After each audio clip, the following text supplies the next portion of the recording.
Happy Sunday. Welcome back to the adventure. I'm so glad you guys are here joining us online. My name's Christina. If I don't know you, it's nice to see you virtually. We are kicking off part 2 of our series, This or That.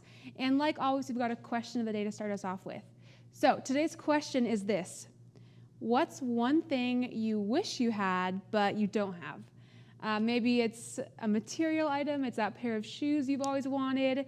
Maybe it's a talent or a hobby that you just can't get the hang of. What's one thing that you have always wanted but you don't have? Put that in the comments below. I'd love to see what your answer is.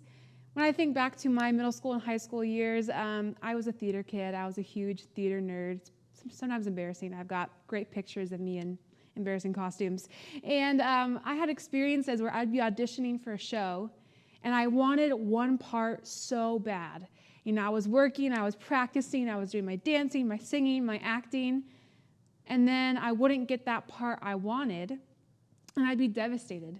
I remember when I auditioned for The Little Mermaid, I wanted to be Ursula. I thought it was the coolest part to play, and I ended up getting the part of Ursula's eel sidekick, which, if you know the story, it's not that great of a role to play. And I found that when I experienced that terrible loss of not getting the part I wanted, when one of my really good friends got the part of Ursula, what I had desired so badly, it was really hard for me to be happy for her. We know that green-eyed monster envy, right? Jealousy can take over. And so when that person got the part that I had wanted, it really took down our friendship a notch, honestly, because it was hard for me to be happy for her because she had the thing that I'd always wanted. Maybe you've experienced that. You know, you've got a friend who always gets the newest phone or the newest clothes. Maybe they're more popular than you. And even though you care about that person, sometimes the jealousy can take over. And that's really tough. It's a hard thing to go through. And in our series, This or That, we're talking about comparison. And that's often what's happening when we're jealous, right? With my friend, I was comparing the fact that maybe she was a better singer. Maybe she was a better actress. And so as I compared, I became jealous of what she had, and that took over, and it really made it hard for us to have a close friendship. We're going to talk about one of those effects of comparison today.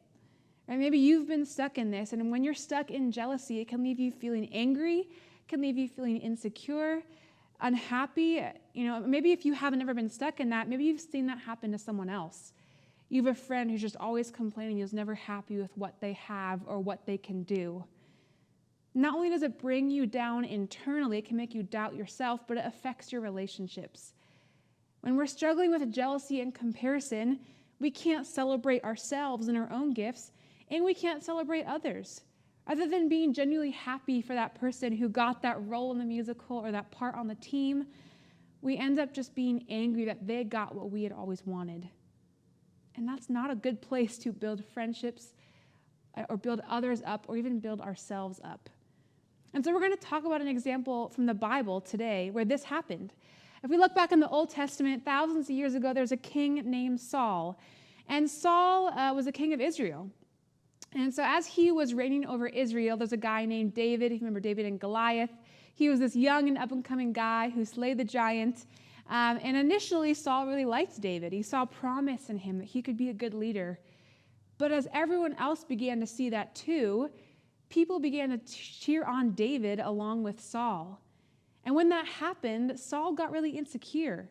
He was like, wait, I want the attention. I don't want David to get the attention too. Jealousy began to take over, and it began to affect their relationship.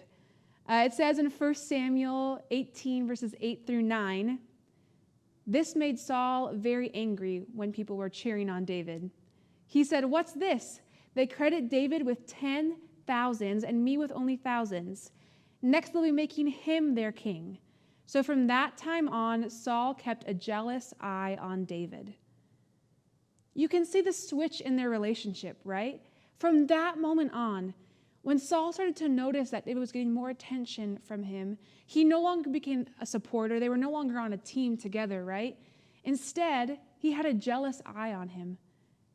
This tension grew, this negativity grew, that ultimately took Saul's focus off of being a good king and made him so bitter that he couldn't rule well.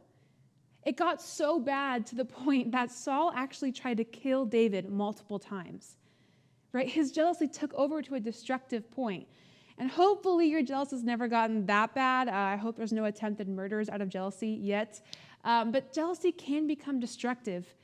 We can get so focused on comparing this or that in someone else to what we have that we begin to hate that person because we're so jealous of what they can do that we can't do. That's not a healthy place to be. That's not where God wants us to be. Right? When we compare ourselves to other people, we end up not celebrating others or ourselves in the process. And we just get stuck in negativity, angry at others because of what they have and angry at ourselves because of what we can't do. Proverbs 14:30 describes this in this words. It says, envy or jealousy rots the bones. That's a pretty good visual, right, of what happens when we get stuck in jealousy. It literally rots us away. It's not healthy for ourselves, our souls, or our relationships. Right? And I think a lot of times when we get stuck in that, there are consequences. When I was so jealous of my friend and got the part that I didn't want in Little Mermaid, I ended up not doing the show, right? I lost out on an opportunity to be a part of it because I was too jealous. I was too angry, so I just dropped out and said, I don't want to do it. It's too hard for me. Saul ended up not being a very good king, ended up not being able to focus on being a good leader because he got so lost in his jealousy. What consequences have you seen? Have you gotten so lost in jealousy that you didn't play that well in the game, that you didn't get that good of a grade, that maybe you lost some friends because you were angry and bitter about what you didn't have? Right? When we stop comparing and stop getting focused on what other people have and instead of what God has given us, we can start celebrating instead of rotting with jealousy. So I want to encourage you guys this week, don't be like Saul. Don't be like me in The Little Mermaid, right? Don't focus on what someone else has that you want, but instead think about, what has God given you? What gifts do you have that you could use? Maybe you don't have this or that, but I guarantee you there are special things that God has designed you with. Let's not get lost in comparison, but challenge ourselves to grow into who God created us to be. God has plans for you. So rather than getting lost in jealousy, let's focus on Him and how He can use us and His plan for us. I want to encourage you guys this week, maybe come back to the story of Saul and David and read some of these verses again and think about when you feel those moments of jealousy, when you feel those moments of envy, say a prayer to God, ask Him to help you remember how He has made you uniquely with giftings and talents and awesome designs. Well, guys, I thank you for joining us this morning. It's been so fun to chat together about jealousy and comparison. I'm praying for you this week. Don't forget that we have small group this week. We've got a drive-in coming up. Stay up to date on our website for all those awesome things, and we can't wait to see you soon. Happy Sunday, guys. Bye.